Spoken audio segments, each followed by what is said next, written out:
All right, we want to give all. You recording already? It just started. Come. Con.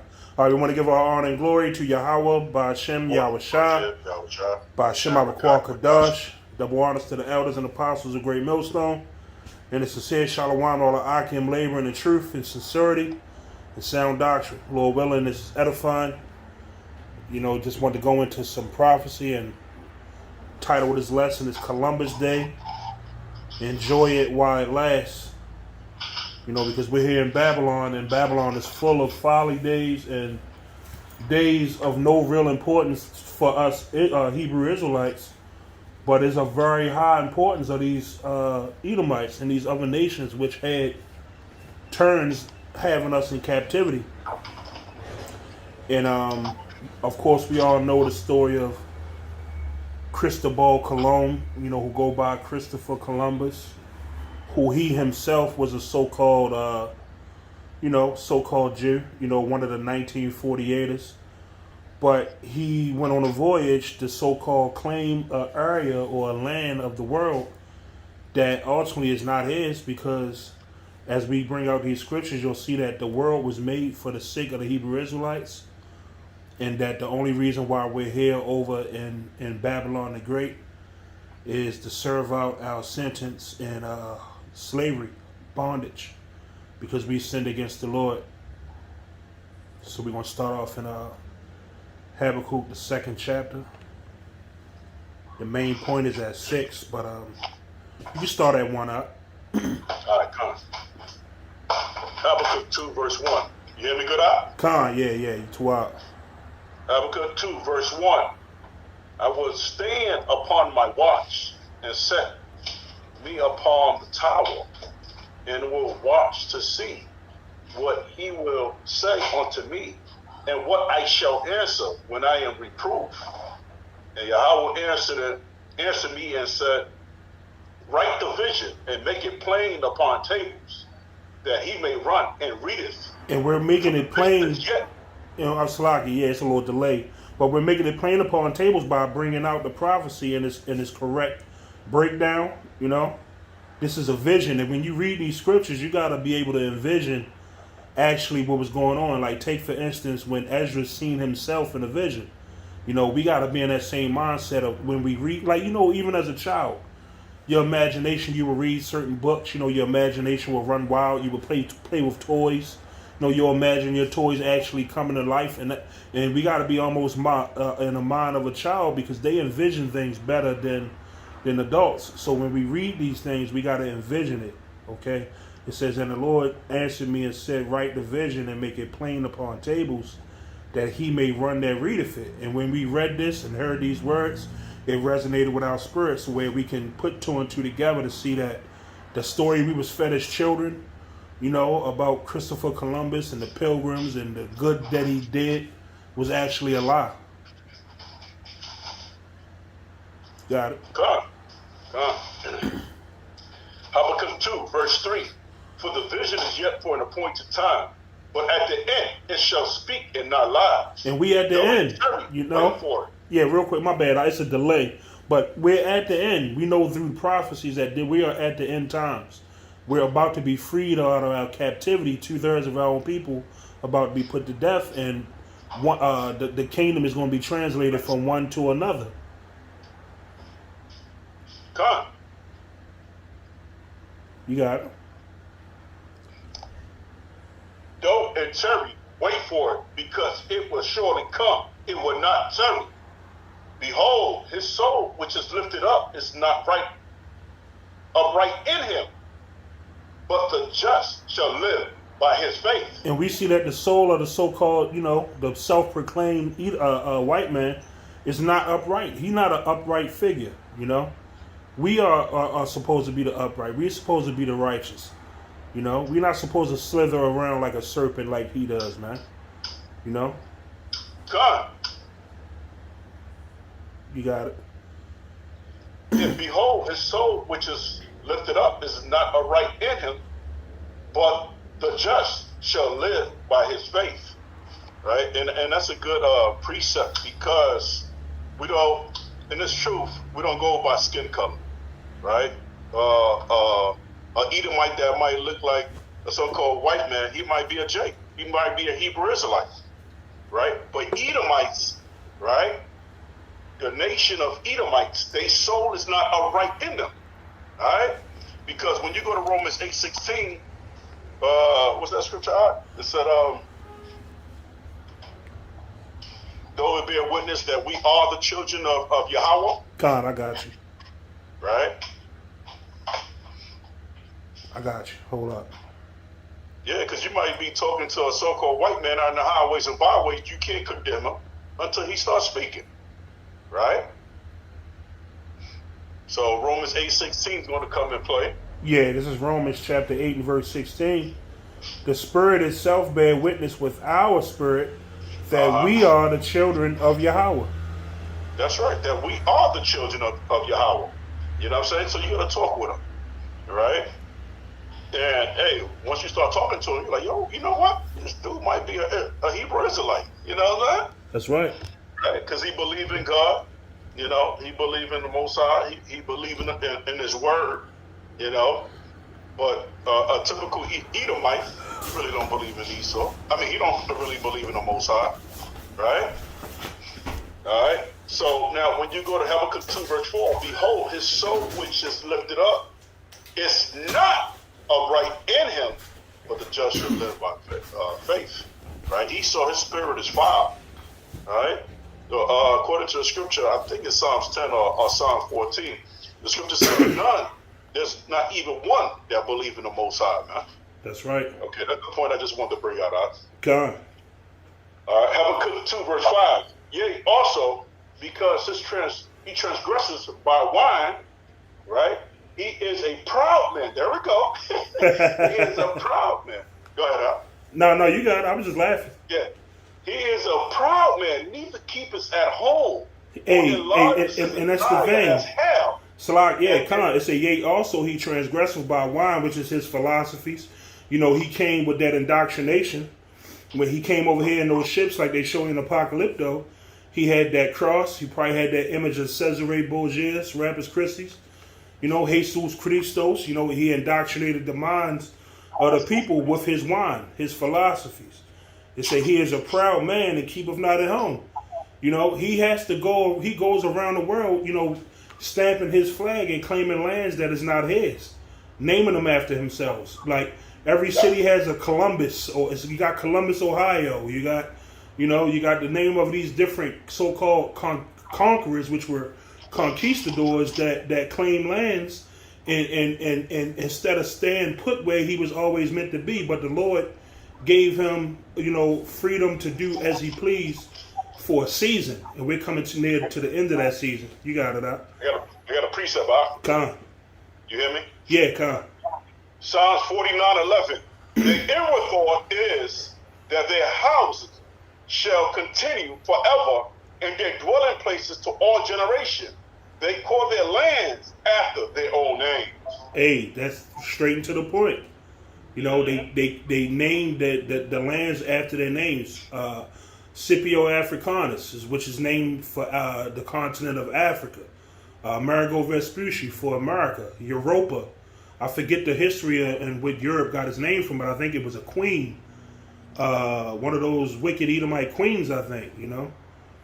You got all these different lands where Esau went and put his, you know, you got the different conquistadors that conquered different lands. You got the island of Hispaniola, which is conquered by the French and the Spanish. Okay, you got Puerto Rico, you know, which was named Rich Port, you know, by a heathen, man. Why? Because it was rich of abundance of natural resources, gold, you know, sugar. You got the islands that was abundance of sugar cane and, you know, just different things which Esau capitalized on and made riches, you know. Facts. And the brothers speak about it all. Oh, my bad. The brothers speak about it all the time. He's still living and spending money off of what he capitalized by having the Lord's people in slavery. You got it. Habakkuk 2 verse 5. Yeah, also because he transgressed by wine. So when you see wine, it's not talking about Manischewitz wine, right? It ain't talking about a physical wine, but it's talking about his philosophy, his religion establishment, right? What else? His doctrine, Democracy. you know, democracy, Khan, huh? Yup. Khan. Khan. It said, he is a proud man, neither keepeth at home, who enlarges the desire as hell. So when it said it said who enlarges his desires as that he want everything. He want everything. He want Mars and Jupiter if he could have it, but he can't have it. That's right. He want the moon if he could have it, but he can't. That's right. Right? So who enlarges his desire as hell, that's why he was going to different countries and taking these other nations' resources. Right? And is as deaf and cannot be satisfied, but gather unto him all nations and heap onto him all people. So how he all nations. Now they got an organization called the IMF. Yeah. What the IMF does, I forgot the International Monetary Fund. That's right. So what they do, they give loans to these nations, and they know they give them a good amount of money, knowing that they can't pay back. So what they do, when they can't pay back, they take over that country. That's right. Pretty much. But when they take over their countries, they put their Church's Chicken, their KFC, their McDonald's. Yep. Right? Yep. And they put their business establishment on these different islands in these different countries. That's right. Right? You want to go to 6 out? Yeah, Khan. Yeah, that's where the point at. 6. Shall not all these take up a parable against him, and a taunting proverbs against him, and say, woe to him that increases that which is not his? How long? And to him that layeth himself with thick clay. Hey, and this confirms what you just said. He lends money to these countries and get them in debt to where as though they can only deal in U.S. currency. You know, you got what is called the petrodollar. You know, it says, woe to him that increaseth that which is not his. How long? You know, that's a question. How long, man? But we know through prophecy that we're nearing the end of his agenda. You know, he's not going to fully get to do what he's setting out to do, which is ultimately marking everybody, even some of his own, as his cattle, his property, as if he is God. And it says, and he ladeth himself with thick clay, and that goes into the different debts that people are into to this man. Yeah, what is a debt clock right now? Oh my God. Oh man. And that debt clock, as Pastor Tahar said, that debt clock is not accurate. It's way more. More than what you see in a debt clock. Hell yeah. Hey, I got a precept for you, Ak. This is Micah chapter 2 in verse 1. It says, woe to them that devise iniquity and work evil upon their beds. When the morning just like the snake venom. You know, they work that up, they conjure that up. Yeah, they work it upon their bed. Now they come off as the snake venom is really the cure, which is not. Mm-hmm. It's really the problem. It's really the problem, man. Anyone that has the snake venom is getting the unvaccinated really getting sick. Yeah.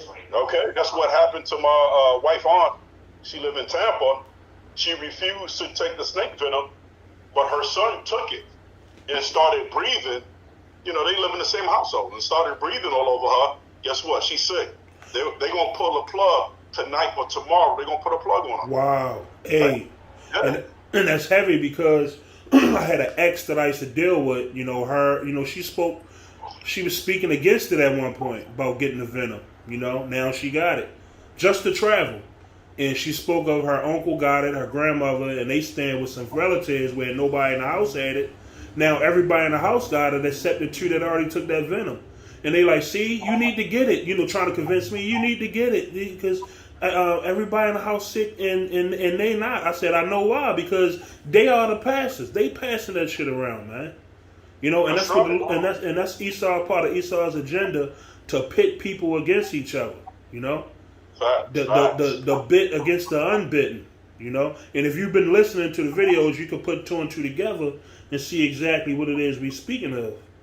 It says, and Sherman, not to cut you off, because the video that we had did, recently, I think it's on your page, and we were talking about the race wars, right? Not only against nations against nation, but the unvaccinated against the vaccinated. Hey, Khan, it says, woe to them that devise iniquity and work evil upon their beds. When the morning is light, they practice it, because it is in the power of their hand. Oh, that. Yeah, it's the power of their hand, because they pretty much rule the world, pretty much. And that's why we had read this, these devils pretty much they can never have enough, because they want everything, man. Like I explained earlier, if they can take the moon and Jupiter and Mars and Pluto, they be up there right now, Chuck. Taking U.S. flag on. Hey, what does scripture say? Will he have eaten till he have had enough? Or God. Verse 2 says, and they covet fields and take them by violence, and houses and take them away. So they oppress a man and his house, even a man and his heritage. So yeah, you got it out. Hey, it says they covet fields, they take them by violence. Hey, they see a land they want to go take, they come with the sword, because that's his blessing. It says, and take them away, so they oppress a man and his house, even a man and his heritage. So he's going to places where men have already been dwelling and settling, living good, living off the land, still following the land Sabbath. The natives was doing that.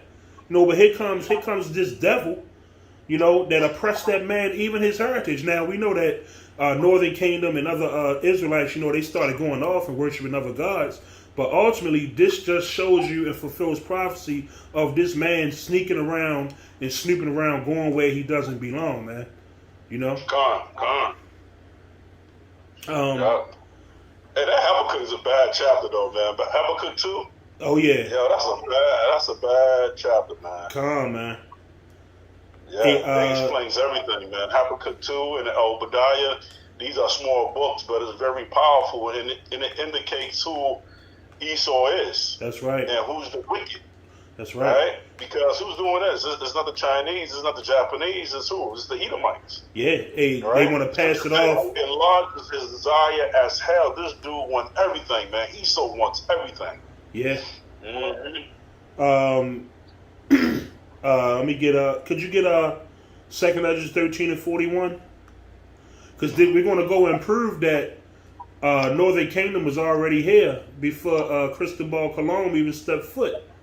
They show you a little a brief clip in that movie 1492 where he said he wanted to he kept wanting to go to the so-called leaders of the country to get that voyage financed, and they was like, no, because these idiots believed that the earth was flat. But he knew, because he read the book of Ezra, all right? He knew that there were people already dwelling here. Man, we was coming over here on this side of the earth even when Solomon was in rulership. Okay? Yes, sir. You got it. Which one am I read out? Oh, my bad. 2 Esdras chapter 13 and 41. Okay, come. 2 Esdras 13, verse 41. It said, but they took this counsel among themselves that they would leave the multitudes of the heathen, go forth into a further country where never mankind dwell. Right? Yeah, because they say Christopher Columbus discovered, these different countries and so on. Now, there was already people in these countries, right? Like U.S., right? Who was it? The Olmec stones, right? That's right. So how the hell the so-called white man discovered America when the natives was already here before they came? Hey, my bad. I'll jump up to verse 40. Salaki. 40 ton. Those are the 10 tribes which were carried away prisoner out of their own land in the time of Hosea, the king, who Salmanasar, the king of Assyria, led away captive, and he carried them over the waters, and so came they into another land. Woo. Hey, that's showing you right there the 10 tribes. Northern Kingdom. Okay, they got. How can you get evicted out of your own land? Because it was already prophesied that we will be cast out of our land, and we will see it no more until we are what, redeemed by Yahweh Shah. Yeah. Yeah, I mean, and they give homage to this devil all over the United States, man. And not only United States, but these different countries, they give homage to Christopher Colombo. Yeah. You know what I'm saying? And he ain't discover a mother effing thing. That's like, right. That's Shem, that's like you dropping your glasses and I come right behind you. Oh, I discovered your glasses. And they got this funny little skit on social media where the police pulled up on Issachar, and he's like, this car is stolen. He like, no, it ain't. I discovered it. Mm-hmm. The keys was in it, so I discovered it, and that's the pretty much. I remember that skit. I remember that. Hey, and that's pretty much the same principle Esau. I discovered this land. That's right. That's right. And Esau, when when Christopher Columbus came to these different countries, especially like Hispaniola was Santo Domingo, he gave them diseases. Yeah. Right. Yep. Their man gave them diseases. Now there's a book, right, called The Caribbean People. This is a beautiful book right here, right? You can see how the natives, I don't know if you can see it. Yeah, it's on camera, yep. They call it measles and chicken pox and so on, right? Because of these Edomite devils, the Spaniards. And look at, just take a glimpse, and no need to speak on what it is, but look what's going on now. Disease warfare is still a part of this. That's still a part of his sword. That's his sword. Biological warfare. That's right. Yeah. Let me read this quick clip up. A paragraph. Columbus, right? This is the Caribbean people. That's the name of the book. Columbus then established a new colony and called it Isabella. He put his brother Diego, which is Bartholomew, in charge. But the colony fell almost as miserable as the first. The settlers who he left there found no gold to satisfy them. Insects plagued them, and the Indians revolted. The new European diseases easily killed those Indians who did not die of hard labor. They were not accustomed to these illness, so their bodies had no resistance to their germs. Right? So the white man brought germs to the natives. Right? Just like the Tuskegee Airmen, what they did, they injected these brothers with syphilis. Right? There's nothing new under the sun, man. That's right. We was over here, Gad, other tribes were over here surviving harsh winters. Because, when they came here, they we was all over, it's going to get into it in this chapter, Arsareth, North America, the land of the North. You got different keywords to let you know that America is written of in the Bible, but it's not just going to straight up say America. Okay, we were surviving harsh winters here without this disease, this pestilence of a man coming over here bringing and spreading his diseases. He brought animals that weren't native to here, and which is happening now. You see different species coming and messing up ecosystems and environments, man. Gone. All right. Yeah, you want to continue reading that? Ezra 13, verse 41. But they took this counsel among themselves that they would leave the multitudes of the heathen and go forth into further country where never mankind dwelt, that they might then keep their statutes which they never kept in their own land. And they enter into Euphrates by the narrow passages of the river. For the Most High then showed signs for them, and hell stilled the flood till they were passed over. For through the country there was a great way to go, namely of a year and a half, and same region is called Ashtaroth. Now, right? that area, the Lord hood still the floods, because that region, that area, I think it's called the Fertile Crescent. The waters was rough there. Okay, so the Lord used His Spirit, put His Spirit, and calmed the waters down. And it took them around that passage off the eastern coast of Africa, down around the south, okay, and up the western coastline of Africa, across the Atlantic, over here to, which is the land which in the scriptures is labeled or called Arsareth. And when you go into the meaning of Arsareth, I'm gonna bring it up real quick. When you go into the biblical meaning of Arsareth, let me get my glasses so I can.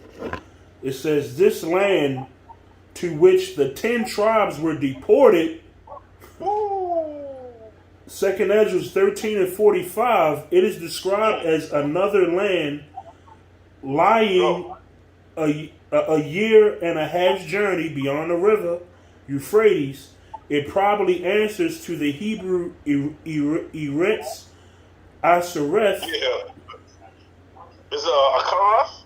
Something like that, right? Akarath, yeah. Akarath. Akar means another. Areth means land, another land. So you on point out. Con. Deuteronomy 29 and 28, which you can get, it says, in Josephus, the time were still believed to be their country's numbers. So just think about ships were powered by sails and would catch the wind, and they also knew, because our people were brilliant, man. Issachar, knew how to use and navigate